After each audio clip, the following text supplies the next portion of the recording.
जय गुरु जी, शुक्राना गुरु जी। ओम नमः शिवाय, शिव जी सदा सहाय। ओम नमः शिवाय, गुरु जी सदा सहाय। जय गुरु जी। संगत जी, मेरा नाम हरप्रीत चहल है और मैं अंबाला से। संगत जी, आज 16 जनवरी 2024 दिन मंगलवार है और आज गुरु जी का ही दिन है। 1+6 = 7, तो गुरु जी का ही लक्की नंबर है। तो संगत जी, आज के दिन सुबह मुझे गुरु जी की आज्ञा हुई है कि गुरु जी का शुक्राना सत्संग शेयर करना है। तो संगत जी, आज मैं गुरु जी की आज्ञा से गुरु जी का शुक्राना सत्संग शेयर करने जा रही हूँ और आज मैं गुरु जी की आज्ञा से अपना 20वां सत्संग शेयर करने जा रही हूँ संगत जी। और जैसा कि गुरु जी ने मुझे बोला है कि पुत्र इन्नी ब्लैसिंगां मिलनगियां कि सत्संग कर दे थकेंगी नहीं। सत्संग शेयर करना भी ब्लेसिंग ही है संगत जी। तो गुरु जी मतलब मुझसे सत्संग शेयर कराकर मुझे भी ब्लेस कर रहे हैं और जो ये सत्संग सुनेगा उसे भी गुरु जी ब्लेस करेंगे, क्योंकि जैसे गुरु जी का कहना है कि जो सत्संग करता है मतलब उसे भी ब्लेसिंग मिलती है और जो सत्संग सुनता है उसे भी ब्लेसिंग मिलती है। तो आज मैं गुरु जी की आज्ञा से अपना 20वां शुक्राना सत्संग शेयर करने जा रही हूँ संगत जी। अगर सत्संग करते हुए कोई भूल चूक होगी हो तो उसके लिए माफ़ करना। गुरु जी, सत्संग शेयर करने की सेवा बख्शने के लिए आपका शुक्राना गुरु जी। तो संगत जी, जैसा कि आज 16 जनवरी 2024 मंगलवार का दिन है संगत जी। तो आज मुझे गुरु जी का मैसेज आया कि आज मैं तेरे घर आऊँगा, मुझे पहचान लई, तेरे सब कष्ट काट के जाऊँगा। तो संगत जी, इतने में मतलब उस समय गेट की बेल बजी तो मम्मा गेट पे गए। तो गेट पे मतलब 2 औरतें और 2 छोटे-छोटे बच्चे थे संगत जी, जो खाने के लिए कुछ माँग रहे थे मतलब। तो मम्मा ने उन्हें बोला कि ठीक है, आप इतना बैठो, मैं ला के देती हूँ। मम्मा चाय बना रहे थे उस समय। तो ये तकरीबन 10 बजे के आसपास की बात है संगत जी, 9:30 बजे के आसपास की बात है। सॉरी संगत जी, ये 10 बजे के आसपास की बात है मॉर्निंग की। तो मम्मा ने इतना उनको बिठाया और इतना खाना बनाने के लिए आए संगत जी अंदर। तो उस समय मेरे पास ये मैसेज आ चुका था, मैं उठ गई थी और मेरे पास ये मैसेज आ चुका था। तो संगत जी, उससे पहले मैं आपको थोड़ा-सा लोहड़ी वाले दिन से बताना चाहूँगी। जैसा कि मेरे पास लोहड़ी वाले दिन भी गुरु जी का मैसेज आया था कि आज लोहड़ी रात ਦੇ ਸਮੇਂ मैं तेरे कोल आऊँगा, मैं लाल रंग के कपड़िਆਂ ਵਿੱਚ ਆਵਾਂਗਾ, ਮੈਨੂੰ पहचान ली।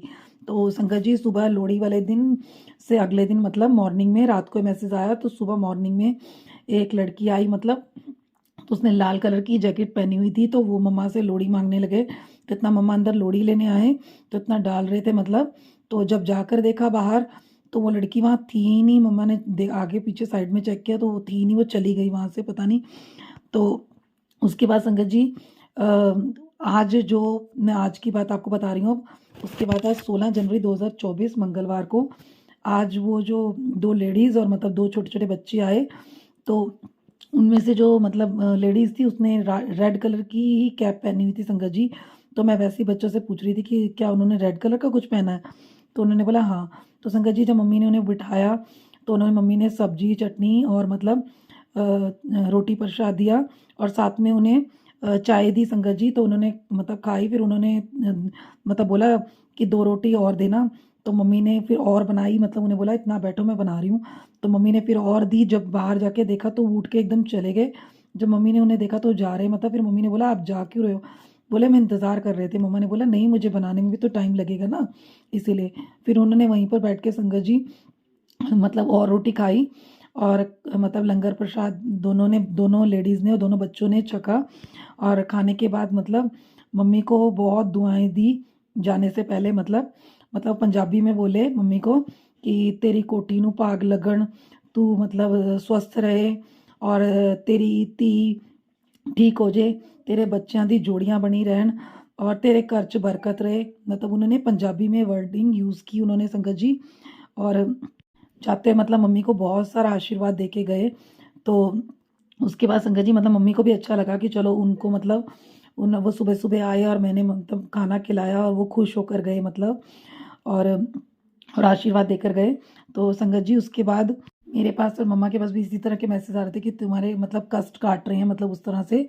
तो संगत जी, उसके बाद मेरे पास गुरुजी का मैसेज आया, पुत्र तू मेरी शरण विच आ गई है, तो मैं तेरे साथ हूँ और तेरे पूरे परिवार को ब्लेस करूँगा। पुत्र तेरी सारी परेशानियाँ खत्म हो जाएँगी। पुत्र मैं तेरा प्यो हूँ, तू महाशिव की बेटी है। आज से तेरी सारी ज़िम्मेदारी मेरी। तो संगत जी मुझे इस तरह के मैसेज आए मतलब, और आज दोपहर में भी मतलब मेरी रोटी के ऊपर गुरुजी ने ओम के दर्शन दिए, और अभी शाम को भी मेरी रोटी के ऊपर गुरुजी ने ओम के दर्शन दिए। तो उसके लिए गुरुजी का शुक्राना। और जब गुरुजी मतलब हाथ पकड़ते हैं संगत जी, तो गुरुजी हमारे मतलब अंग संग रहते हैं। हर चीज़ का, हमारी छोटी से बड़ी चीज़ का हमारा ध्यान रखते हैं। शायद हम लोग भूल जाते हैं लेकिन गुरुजी नहीं भूलते। गुरुजी हमारे हर चीज़ को ध्यान रखते हैं कि क्या हमारे लिए सही है और क्या हमारे लिए गलत है। मतलब जैसे कि मैंने पहले भी कई सत्संग में सुना कि मतलब गुरुजी हाथ पकड़ते हैं तो कभी नहीं छोड़ते। संगत चाहे हाथ छोड़ भी दे मतलब, तो गुरुजी कभी हाथ नहीं छोड़ते। अगर एक बार पकड़ लेते हैं संगत जी, तो गुरुजी हमारी छोटी बड़ी हर चीज़ों का, हर ज़रूरत का, हर चीज़ों का ध्यान रखते हैं संगत जी। तो मैं आपको सुबह का अपना एक ड्रीम दर्शन सुनाना चाहती हूँ संगत जी। आज मतलब सुबह मॉर्निंग में 16 जनवरी 2024 आज मंगलवार के दिन मुझे सुबह ड्रीम दर्शन आया संगत जी, कि जैसे मेरा मतलब ब्रदर, मेरी मम्मा और मैं और मेरा डैडी, हम लोग मतलब हॉस्पिटल में मतलब डॉक्टर के रूम के अंदर हैं। और वहाँ पर मैं मतलब डॉक्टर मेरी कार्ड बना रहे हैं, कोई मतलब मेरी फाइल चेक कर रहे हैं।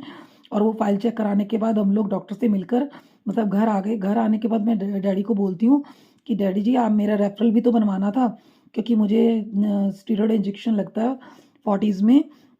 तो उसके लिए मतलब प्राइवेट हॉस्पिटल है, तो आर्मी के थ्रू अगर प्राइवेट हॉस्पिटल में जाओ तो रेफरल के थ्रू जाया जाता है, क्योंकि फिर प्राइवेट हॉस्पिटल वाले अपना पैसा क्लेम करते हैं गवर्नमेंट हॉस्पिटल मतलब आर्मी वालों से, इसीलिए तो उसके लिए रेफरल बनता है, फिर उसके बाद जाया जाता है। तो मतलब इस तरह करके तो डैडी मतलब मुझे बोले कि जब मैंने बोला कि डैडी मेरा रेफरल भी तो बनाना था, डैडी बोले कि जब हम डॉक्टर के रूम में थे, वहाँ पर थे, तब क्यों नहीं बोले, अब हम इतनी दूर आ गए, घर आ गए हैं वापस, अब दोबारा जाना पड़ेगा मतलब। तो मेरा ब्रदर बोला कोई बात नहीं, जब तक मैं छुट्टी आया हूँ तो कोई बात नहीं, मैं दोबारा फिर आपको ले जाऊँगा, दोबारा काम जो काम करवाना है मतलब करवा लो, तो जब तक मैं छुट्टी आया हूँ। तो इस तरह करके संगत जी मेरा ड्रीम मतलब वहीं पर खुल गया। और जैसे ही मेरा ड्रीम खुला, तो ये तकरीबन 2 से 3 बजे के बीच की बात होगी। और उसके बाद क्या हुआ संगत जी, मैं सोचने लगी, मेरा एकदम से माइंड में आया कि हाँ मैंने इस बार रेफरल तो बनवाया नहीं। मतलब मैं आपको मेन बात ये बताना चाहती हूँ संगत जी, कि मुझे 19 जनवरी 2024 को अभी शुक्रवार को मुझे इंजेक्शन लगना है। तो उस इंजेक्शन के लिए मैं मतलब 1 हफ्ता पहले ही रेफरल बनवा के रख लेती हूँ। लेकिन इस बार पता नहीं मुझे क्या हुआ, मैं भी भूल गई और मम्मा भी भूल गई और मुझे नहीं याद आया। और आज 16 जनवरी है, मतलब अभी कल छुट्टी भी हो सकती है शायद आर्मी हॉस्पिटल की, क्योंकि गुरप्रूव है। और उसके बाद फिर एक ही दिन है हमारे पास, और 19 को तो इंजेक्शन लगना ही है। तो इसीलिए मैं 1 हफ्ता पहले बनवा लेती हूँ, लेकिन इस बार मैं भूल गई। तो वो गुरुजी ने मुझे किसी न किसी थ्रू मतलब मुझे ड्रीम में याद करवा दिया कि मेरे को, मैंने इस बार रेफरल नहीं बनवाया।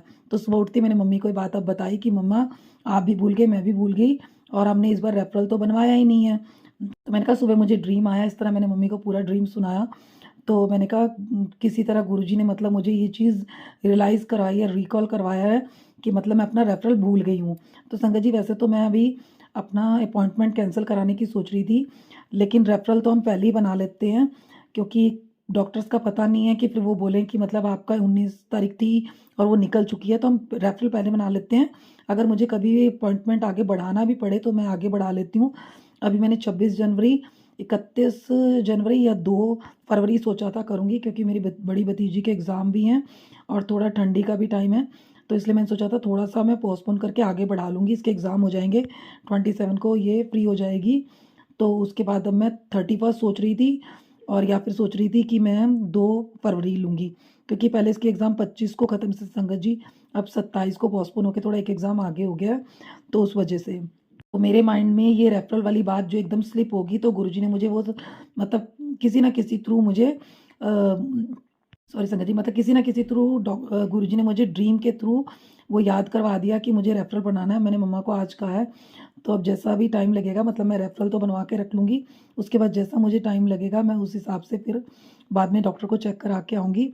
तो गुरुजी इस तरह हमारी छोटी-छोटी बातों को ध्यान रखते हैं, ख़्याल रखते हैं और हमें याद कराते हैं टाइम टू टाइम, मतलब कि हमारे काम जो है द गुरुजी छोटी-छोटी बातों का ध्यान रखते हैं कि उनकी मतलब संगत को किसी तरह की कोई प्रॉब्लम ना हो मतलब। तो आपने मुझे मेरा रेफरल के बारे में मैं भूल गई थी सॉरी गुरुजी, आपने मुझे उसके लिए रिकॉल करवाया, उसके लिए आपका शुक्राना गुरुजी। और अभी गुरुजी ने मुझे मतलब चपाती में दोबारा ओम के दर्शन दिए अभी, तो उसके लिए आपका शुक्राना गुरुजी। जितना शुक्राना करें उतना कम है गुरुजी। तो संगत जी अब मैं गुरुजी की कृपा से और अपना मतलब ये मैंने अपना 20वां सत्संग शेयर किया है, शुक्राना सत्संग शेयर किया है। तो अब मैं गुरुजी से आज्ञा लेती हूँ और सत्संग करते अगर कोई भूल चूक हो गई हो तो उसके लिए माफ़ करना गुरुजी। और मेरा हाथ पकड़ने के लिए आपका लख-लख शुक्राना गुरुजी।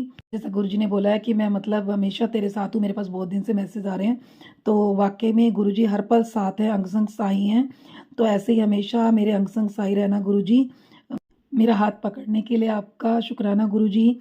मेरे सर पर अपना हाथ रखने के लिए अपना आपका शुक्राना गुरुजी। मुझे अपने साथ जोड़ने के लिए आपका शुक्राना गुरुजी। मुझे हमेशा अपने चरणों में ऐसे ही लगाए रखना गुरुजी। अगर कोई भूल चूक हो जाए तो अपना बच्चा समझ के माफ़ करना गुरुजी। तो अब मैं मंत्र जाप के साथ गुरुजी से आज्ञा लेती हूँ। ओम नमः शिवाय, शिवजी सदा सहाय। ओम नमः शिवाय, गुरुजी सदा सहाय। Thank you Guruji, love you Guruji, शुक्राना गुरुजी।